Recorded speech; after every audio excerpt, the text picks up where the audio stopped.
Hey, what's going on, guys? Bflattened here with a brand new video today. Today we're going to be talking about Zrell, how to corner Zrell and get the 4v1 on Zrell quite easily. This will help with your Battle of Moonrise before it happens. Now, you can do this to pretty much every single unit inside Moonrise. As long as you take care of the scrying eyes, you can pretty much corner each room off. But if you're not going to plan to do that, like if you want the traders, for example, the best one to do for sure is taking out Zrell. Now, after you talk with Zrell in the throne room, you deal with the goblins, and then you go upstairs to talk to Zrell about what you did to the goblins. After that, you do that. You'll notice that Zrell will come into this room after you talk about Balthazar before you enter Balthazar's room, which is that open door in the corner there. Now, my recommendation is take out the Scrying Eye before you deal with Zrell. Do thunder damage to it, because I believe thunder damage does double damage to Scrying Eyes. I'm using Thunderwave. Thunderwave didn't quite get the job done, unfortunately, so I had to do an extra poke on it. But do keep in mind that if you hit the Scrying Eye, whatever character does take out the Scrying Eye, Zrell will be auto-aggroed, so they won't be able to take that first turn. So whichever character you end up using it with, they won't have a turn one, because Zrell will just auto-aggro on you. You'll see after I hit the Scrying Eye one more time. But the Zrell fight itself is not too bad. Um, what is key with the Zrell fight here is that Zrell has a mace or an axe or something.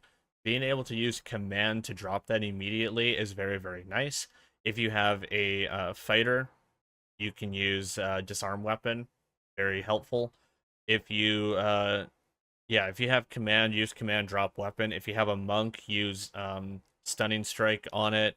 If you have fairy fire is great too.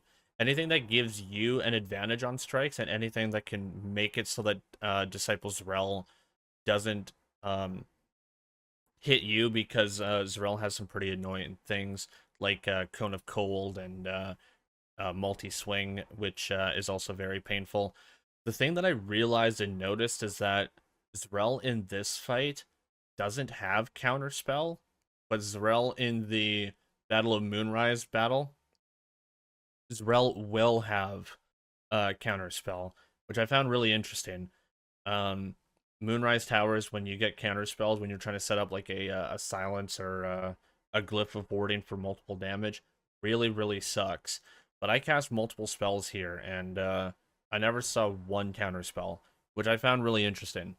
Um, if you're playing a Bard, which I highly suggest you do, Bard is a great character to have.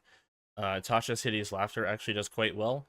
If you don't have advantage on the roll by any means, it's 50% already, so half the time you're already going to hit Tasha's Hideous Laughter.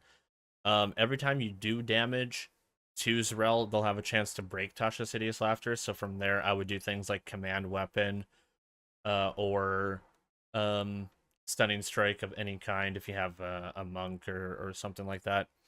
There is a Cone of Cold there, it's kind of annoying. Here I'll be able to show you what the Tasha's Hideous Laughter actually does, and how OP of a level 1 spell it is.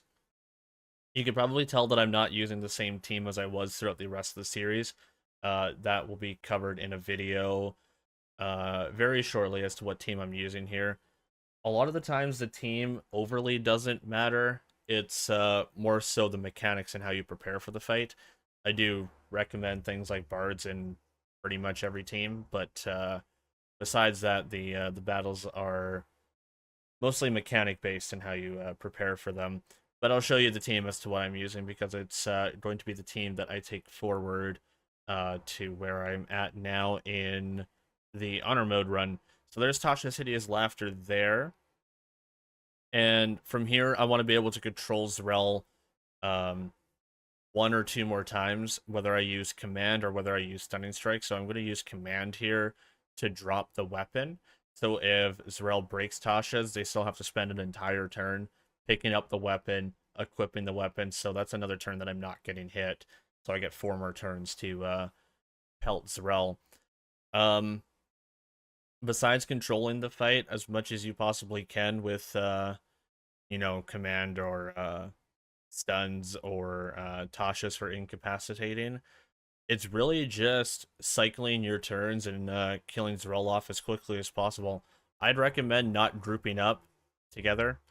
Um, I'm going to finish that thought after the stats here, but there's a 9 wisdom on Zrell here at the level 9 half orc.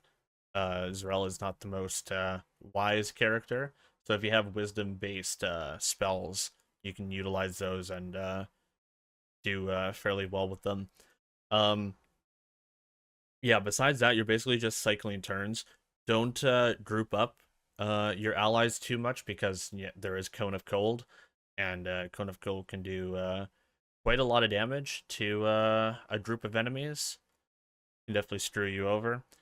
There is the stun there. Natasha's hideous laughter did not get saved, but I do believe it gets saved here. Yeah, there's the save there on Tasha's. But now the weapon is dropped and it's stunned, so it's going to be stunned on its turn, and then the next turn it has to spend picking up its weapon and re-equipping it for another turn. So I'm already 2 turns ahead of Zrell here. From here, it's just pelt Zrell down for the 117 HP that they have, and recycling all of your turns from there. Mechanically, it's a very easy fight if you are able to do this 4v1, but it really does help out to take out Moonrise later on, and I highly, highly, highly recommend it, because fighting Zrell and the Warden in Moonrise is just a hell you don't want to have to deal with. I will see you guys in the next one. The next one is probably going to be doing something with the nuke team, and then we can do the rest of Act 2. I'll see you guys in those videos. My name is Bflattened. I'm signing on out of here. Take care, all. Laters.